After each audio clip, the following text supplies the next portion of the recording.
বাৎসরিক পূজা অনুষ্ঠানে সবাই ইব্রাহিমরে ধরছে, ইব্রাহিম চল আমরা পূজা দিতে যাব। সাইয়েদনা ইব্রাহিম ফানাযারা নাযরাতান ফিন নুজুম, তাকালেন আকাশে আর বললেন ইন্নী সাকিম, আমি যেতে পারবো না, অসুস্থ। আমি কি আসলে সুস্থ ছিলেন? তো অসুস্থ বললেন কেন? কারণ অসুস্থতা দুই ধরনের, একটা শারীরিক আর একটা। সাইয়েদনা ইব্রাহিম মানসিক ভাবে প্রচন্ড বিপর্যস্ত ছিলেন, অসুস্থ ছিলেন। এর কারণ গোটা উম্মত মূর্তির পূজা করে, এই দৃশ্য দেখে কোন নবী মানসিক ভাবে সুস্থ থাকতে পারে? উনি বললেন আমি অসুস্থ, তোমরা যাও। সবাই বলল ঠিক আছে আমরা যাই। ইব্রাহিম তুই আমাদের ঘরের মূর্তিগুলারে পাহারা দে। মূর্তি পাহারা দেওয়ার জন্য কারে পাওয়া গেছে?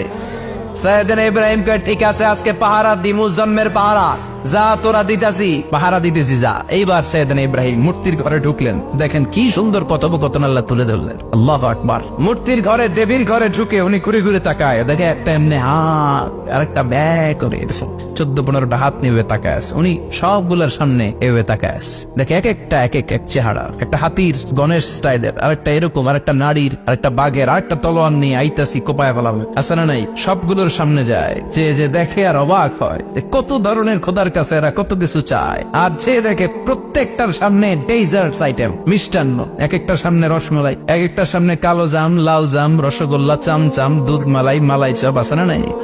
জিব্বায় পানি চলে আসছে নাকি? তো সাইয়েদনা ইব্রাহিম অবাক, কিরে এত মূর্তি, এত ডিজাইন, এত ভাবে এরা অঙ্গভঙ্গি করে আছে, এত খাবার দেয়া, খায় না কেন? সাইয়েদনা ইব্রাহিম ভাবলেন মনে হয় নাগাল পাই না, আমি একটু তুল্লা ধরি। উনি রসমালাইয়ের বাটিটা নিয়ে যেটা হা করে আছে ওইটার সামনে যায়, কয় খা। কি কয়? বানাই করতেছি মনে হয়। ফারাগা ইলা আলিহাতিহিম, মূর্তিগুলোর কাছে গেলেন। ফাকালা আলা তাকুলুন, খাবি না? খাবি না দাদা, আমি কিছু খা, কোরআন থেকে বলছে, ঠিক কিনা? উনি ভাবলেন ওরা হয়তো খেতে পারে না, নাগাল পাচ্ছে না, কিংবা আমারে দেখে লজ্জা পাচ্ছে। নিচ থেকে রসমলাইয়ের বাটি তুলে ধরলেন। উনি বললেন খা, আর ওগুলা কয় হা হা করে নড়েও না সরেও না। উনি মুখের সামনে তুলে ধরে বললেন আলা তাকুলুন, খা। সবগুলার সামনে গেলেন, খা খা, কেউ খায় না, ওগুলো হা করে আছে। সাইয়েদনা ইব্রাহিম বললেন খা, কেউ কথা কয় না। উনি বললেন খাবি না কেন? তাইলে কথা ক। এই যে কষ্ট করে উড়াইলি, মুখের সামনে দিলাম, খাবি না কেন? কথা বল। আলা তাকুলুন, খাবি না কেন? কথা বল। মা লাকুম লা তাতাকাল্লামুন, খাবি না কেন?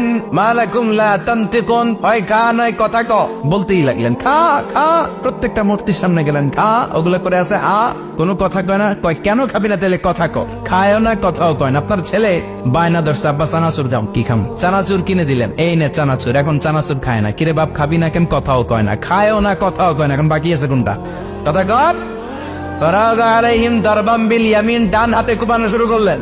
ইচ্ছা মতো খুশি কিল মারতে মারতে মূর্তিগুলার সাইজ। ফারাগা আলাইহিম দারবাম বিল ইয়ামিন, এক একটা নবীর হাতে জান্নাতি শক্তি দিয়েছে কে? খা নাইলে কথা ক।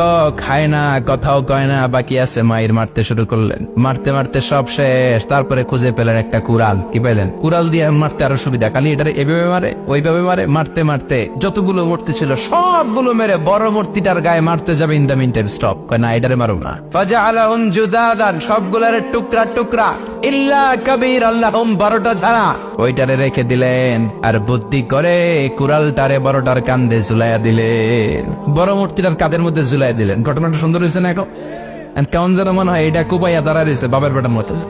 বড় পূজার শেষ, পূজার দিনক্ষণ শেষ। বিকেল বেলা পূজা মণ্ডপ থেকে সব এসে দেখে সর্বনাশ।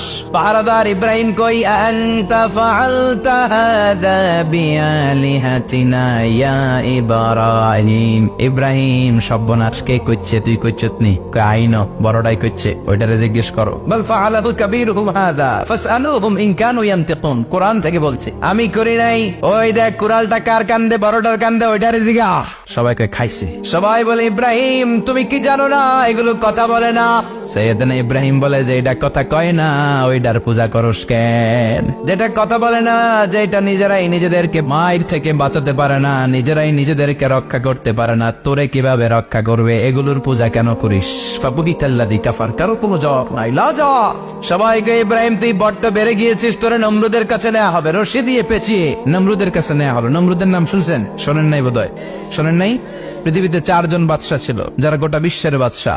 গোটা বিশ্বের 2 জন কাফের, 2 জন মুমিন। মুসলমানের একজন হচ্ছে জুলকারনাইন, আরেকজন হচ্ছে সাইয়েদনা সুলাইমান। কাফেরের একজন হচ্ছে বাখতানাসার, আরেকজন হচ্ছে নমরুদ। এই নমরুদের কাছে নিয়ে যাওয়া হলো রশি দিয়ে বেঁধে। এবার নমরুদের সাথে কি ডায়ালগ মারছে এটা তো আর কোরআনে নাই। কথা কও। এটাও আছে। নমরুদ বলে, ইব্রাহিম শুনলাম তুমি নাকি আমাদের খোদাগুলারে মারছো, তুমি নাকি কোন আল্লাহর ইবাদত করো, তুমি নাকি কোন নতুন রবের তথ্য নিয়ে আমাদের বাবেল নগরীতে আগমন করেছো। আমি ছাড়া কোনো খোদা আছে বলে তো আমি শুনি নাই, এই বাবেল নগরীতে আমি ছাড়া কোনো খোদা আছে আজকে নতুন শুনলাম। কে তোমার খোদা, কি তার পাওয়ার? এবার ডায়ালগ মারা শুরু করলেন সাইয়েদনা ইব্রাহিম। সাইয়েদনা ইব্রাহিম বললেন, রব্বি আল্লাযী ইউহয়ী ওয়া ইউমীত, আমার রব এমন রব যিনি জীবন দেয় আবার মরণও দেয়। নমরুদ বলে, তাই তোমার আল্লাহ জীবন দেয় মরণ দেয়? আনা উহয়ী ওয়া উমীত। এবার নমরুদ ডায়ালগ মারতেছে, আনা উহয়ী ওয়া উমীত, আমিও তো জীবন দেই আমিও তো মরণ দেই। সাইয়েদনা ইব্রাহিম বললেন, তুমিও যদি আমার আল্লাহর মতো জীবন দাও মরণ দাও তাইলে দেখাও। নমরুদ জেলখানা থেকে দুইজন ফাঁসির আসামিকে ধরে আনলো। ধরে এনে একটা ধারালো ছুরি নিয়ে প্রথম আসামির পেটের ভিতরে ধা করে ছুরিটা ভরে দিয়েছে। ফিনকি দিয়ে রক্ত ছুটলো। লোকটা ছটফট ছটফট ছটফট করতে করতে দুনিয়া থেকে বিদায়।